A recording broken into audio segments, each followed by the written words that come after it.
ভোটের গ্রহণযোগ্যতা ও পবিত্রতা রক্ষায় রাজনৈতিক নেতৃত্বের ভূমিকা অত্যন্ত গুরুত্বপূর্ণ বলে মন্তব্য করেছেন অন্তর্বর্তী সরকারের প্রধান উপদেষ্টা অধ্যাপক মোহাম্মদ ইউনূস। তিনি দেশের সব রাজনৈতিক দলের নেতাদের উদ্দেশ্যে আহ্বান জানিয়ে বলেছেন, একে অপরকে প্রতিদ্বন্দ্বী হিসেবে দেখবেন, শত্রু হিসেবে নয়। নির্বাচনের পরিবেশ যেন সুষ্ঠু, শান্তিপূর্ণ ও গ্রহণযোগ্য হয় সে বিষয়ে সবাইকে দায়িত্বশীল ভূমিকা রাখতে হবে।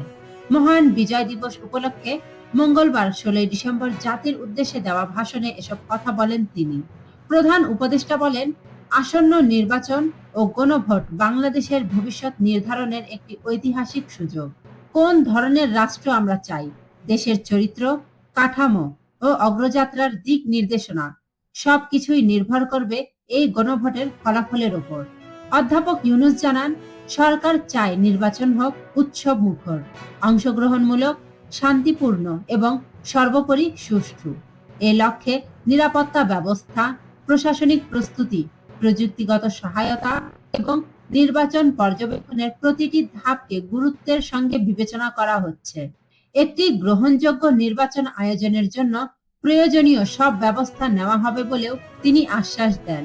তিনি আরো বলেন, নতুন বাংলাদেশ গঠনের দায়িত্ব শুধু সরকারের নয়, দেশের প্রতিটি নাগরিকের। ভোট কেবল একটি আনুষ্ঠানিক প্রক্রিয়া নয়, বরং এটি রাষ্ট্র গঠনে নাগরিকের সক্রিয় অংশগ্রহণ এবং গণতান্ত্রিক অধিকার প্রয়োগের প্রতীক। দেশের মালিকানা জনগণের হাতে, আর সেই মালিকানার স্বাক্ষর হলো ভোট। ভোট ডাকাতির বিরুদ্ধে কঠোর অবস্থানের কথা জানিয়ে প্রধান উপদেষ্টা বলেন, যারা ভোট বাক্স ছিনতাই করে তারা জনগণের স্বাধীনতা হরণকারী এবং নাগরিকদের শত্রু। তাদের হাত থেকে জনগণকে রক্ষা করা সবার দায়িত্ব।